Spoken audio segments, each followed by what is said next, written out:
ইসলামী আন্দোলন বাংলাদেশ কর্তৃক আয়োজিত আজকের এই মহাসমাবেশে জাতীয় নাগরিক পার্টি এনসিপির পক্ষ থেকে সংহতি ব্যক্ত করছি। সুপ্রিয় উপস্থিতি, হাজার হাজার মানুষ জীবন দিয়ে, হাজার হাজার মানুষ রক্ত দিয়ে পূর্বে যে সিস্টেমে, পূর্বে যে ব্যবস্থায় বাংলাদেশ পরিচালিত হয়েছে, তেমন স্বৈরাচারী, তেমন দুর্নীতিবাদ সিস্টেমের মধ্য দিয়ে বাংলাদেশকে সামনে পরিচালিত করা হবে এমন আশাবাদ আমাদের কারোরই ছিল না।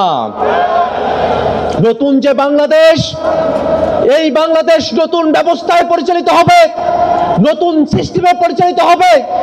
নতুন বাংলাদেশে কোনো দুর্নীতিবাজ, কোনো চাঁদাবাজ, কোনো টেন্ডারবাজের জায়গা হবে না।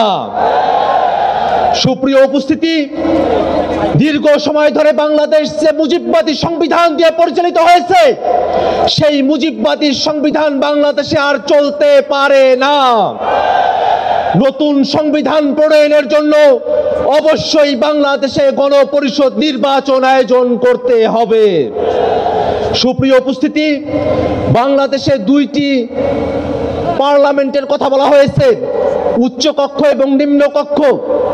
ইতিমধ্যে উচ্চ কক্ষের নির্বাচনে পিআর পদ্ধতিতে প্রতিনিধিত্ব নির্ধারণ করা হবে, এই দাবির পক্ষে জাতীয় নাগরিক পার্টি এনসিপি সহ বাংলাদেশের প্রায় সকল রাজনৈতিক দল একমত হয়েছে। কিন্তু দুর্ভাগ্যের বিষয়, একটি কি দুটি দলের কারণে পিআর পদ্ধতিকে উচ্চ কক্ষে বাস্তবায়ন করা সম্ভবপর হচ্ছে না। আমরা স্পষ্ট করে বলতে চাই, বাংলাদেশকে যদি নতুন কাঠামোতে পরিচালিত করতে হয়, অবশ্যই পিআর পদ্ধতির বাস্তবতা নিয়ে আমাদের সকলকে গভীরভাবে ভাবনা করতে হবে, বাস্তবায়নের পথ আমাদেরকে অন্বেষণ করতে হবে।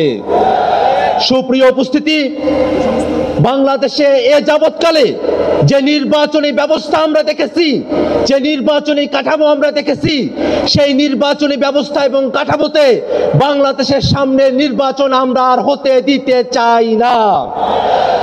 পেশি শক্তির বলে, কালো টাকার বলে, জোর জবরদস্তি করে, কেন্দ্র দখল করে বাংলাদেশে নির্বাচনে জিতে আসার যে ব্যবস্থা, সেই ব্যবস্থা অবশ্যই পরিবর্তন করতে হবে।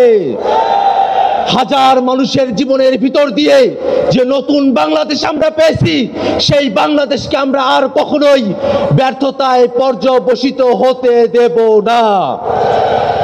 নতুন বাংলাদেশ যাতে প্রতিষ্ঠিত না হয়, সেই কারণে বিদেশি শক্তিগুলো তারা মাথাচাড়া দিয়েছে।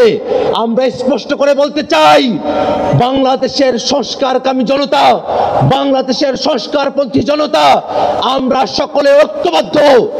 বিদেশি হোক, দেশি হোক, কোন শক্তি বাংলাদেশের সংস্কারের আন্দোলনকে দাবায়ে রাখতে পারবে না।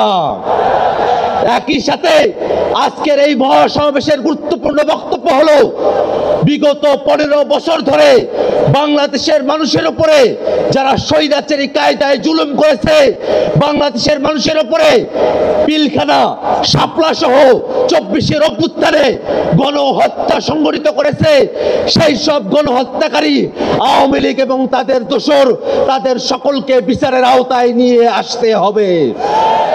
সম্মানিত উপস্থিতি, বাংলাদেশের সংস্কার এবং বিচারের মধ্য দিয়ে নতুন বাংলাদেশ প্রতিষ্ঠিত হবে।